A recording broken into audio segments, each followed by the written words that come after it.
विद्यार्थी मित्रांनो, moral English गुरु या चॅनलमध्ये आपल्या सर्वांचं स्वागत. वर्ग 8वीचा इंग्लिशचा एक लेसन, त्याची एक्सरसाइज आपण पाहणार आहोत. Question number 1, read aloud the following sets of words. बघा, सेट्स ऑफ वर्डमध्ये A river, stream, sea, ocean. बीमध्ये आहे हिल, स्टोन, माउंटेन आणि रॉक. सीमध्ये प्लांट, सॅपलिंग, ट्री आणि सीड. डीमध्ये आहे चाइल्ड, ॲडल्ट, बेबी आणि यूथ. तर आपल्याला बीमध्ये म्हटलेलं आहे की rearrange each of the above set of words according to the increasing order of their size or growth. या सर्व शब्दांच्या साईजनुसार किंवा ग्रोथनुसार आपल्याला यांना इन्क्रीजिंग ऑर्डरमध्ये लावायचं आहे. बघा पहिल्यामध्ये काय होईल, सर्वात छोटं कोण आहे, स्ट्रीम. स्ट्रीम म्हणजे ओढा, एखादा झरा.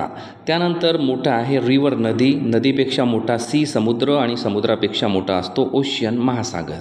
दुसऱ्यामध्ये बघा, इन्क्रीजिंग ऑर्डर म्हणजे सर्वात छोटा पहिल्यांदा पाहायचा. बघा, या बी सेटमध्ये सर्वात छोटा आहे, लहान आहे स्टोन, दगड. दगडापेक्षा मोठा रॉक, खडक. खडकापेक्षा मोठा आहे हिल म्हणजे टेकडी. आणि टेकडीपेक्षा मोठा माउंटेन, पर्वत. सी सेटमध्ये बघा, सर्वात छोटा सीड. सीड म्हणजे बी. त्या बी नंतर मोठा आहे थोडं सॅपलिंग. सॅपलिंग म्हणजे एक रोपटं. रोपट्यानंतर मोठं आहे प्लांट. प्लांट म्हणजे एक झाड छोटंसं. आणि सर्वात मोठं आहे त्याच्यामधलं ट्री. ट्री म्हणजे मोठं झाड. डीमध्ये बघा, सर्वात छोटं कोण आहे, बेबी. बेबी म्हणजे छोटंसं बाळ.